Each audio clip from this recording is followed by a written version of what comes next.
Hi folks, my name is Arya and I'm from Edureka. So today's session is going to be much more different than what we usually produce. And today we're going to talk about artificial intelligence in this game called Dota 2. So let's begin without wasting much time. So first of all, let's discuss how artificial intelligence came into games.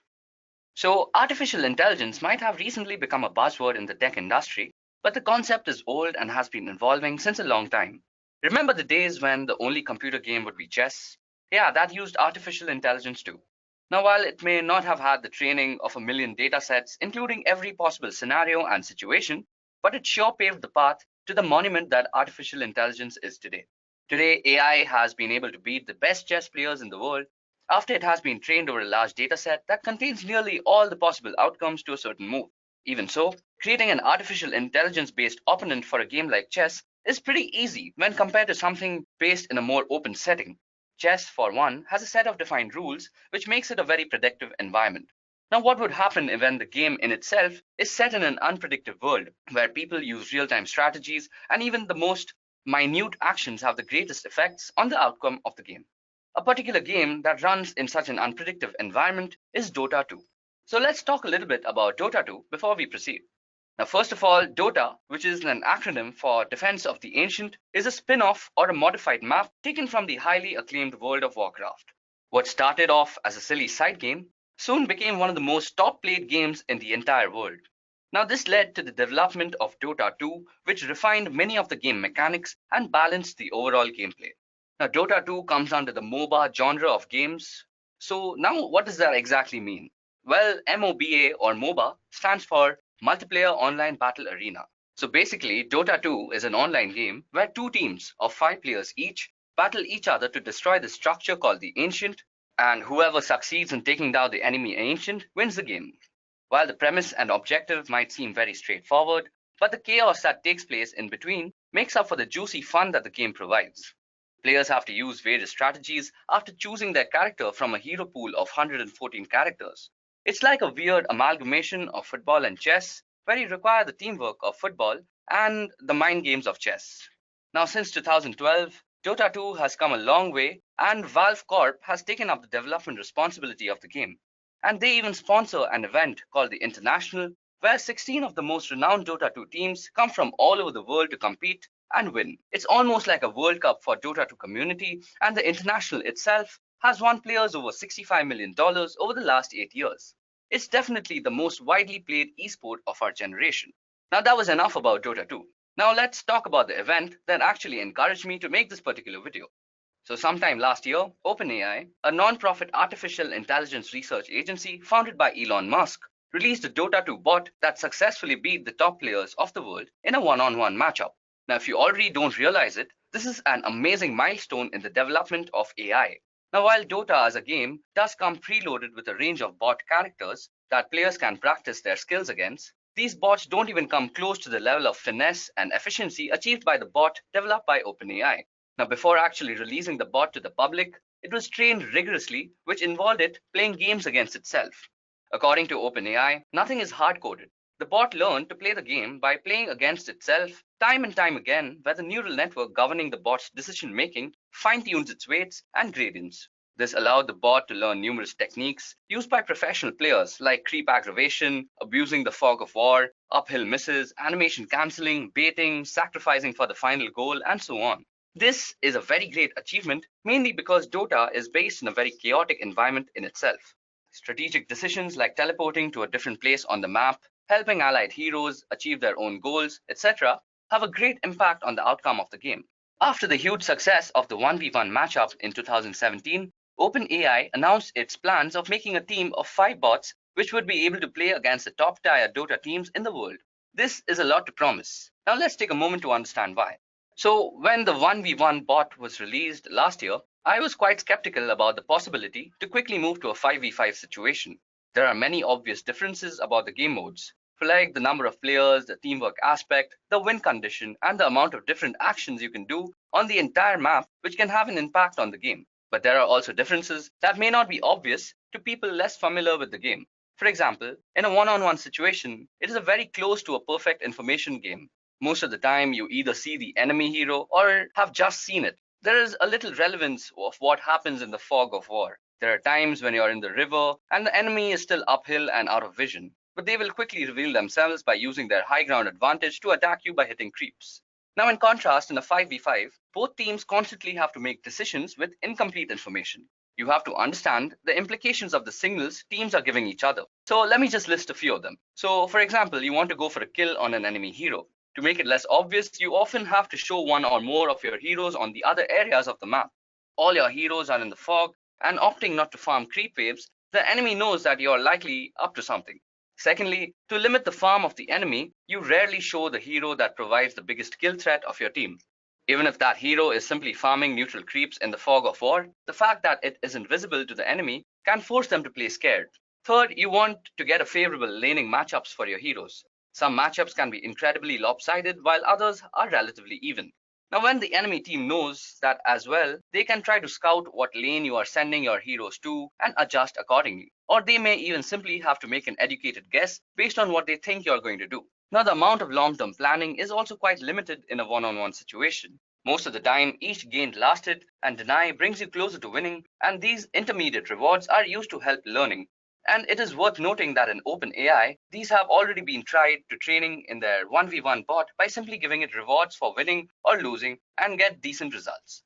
Now, last year, the 1v1 bot had learned some strategies like baiting that required some planning, but the scale is quite different compared to 5v5, where certain actions can heavily influence what your team and the enemy can do in the next minutes. A lot of these strategic aspects of the 5v5 game also vary according to the hero lineups of each team. Now, regardless of the difficulties and complexities involved in actually creating a team that works for a singular goal and is driven by artificial intelligence, OpenAI have showcased the capabilities of artificial intelligence once again. This year, in the International held at Vancouver, over the course of 20 to 25th August, OpenAI successfully created a team of 5 bots that actually took on a team constituting of the finest players of the world. Now let's understand how this exactly works. So to address the aforementioned challenges, the OpenAI team developed a system using 5 coordinated neural networks, each representing a different player. So this model is called OpenAI 5 because there are 5 neural networks, and the model uses a state-of-the-art reinforcement learning technique such as proximal policy optimization to master the details of the game.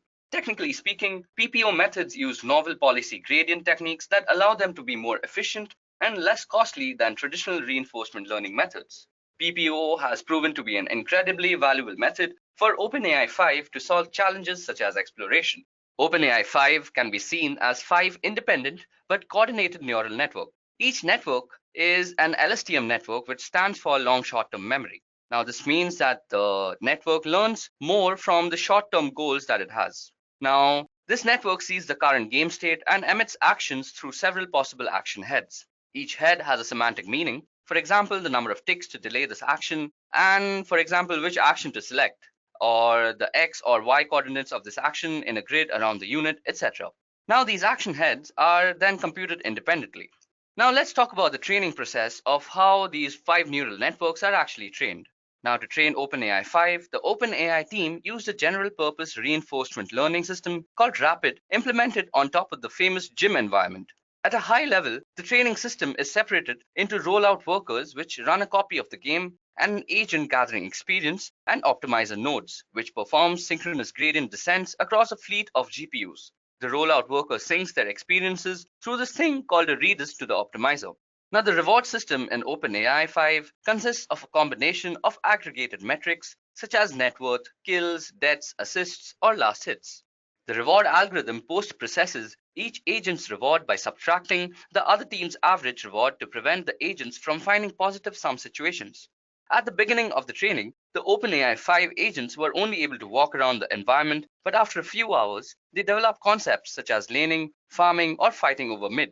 After several days, they consistently adopt basic human strategies. For example, they attempt to steal bounty runes from their opponents, they walk into their tier 1 towers to farm, and rotate heroes according to the map to gain laning advantages.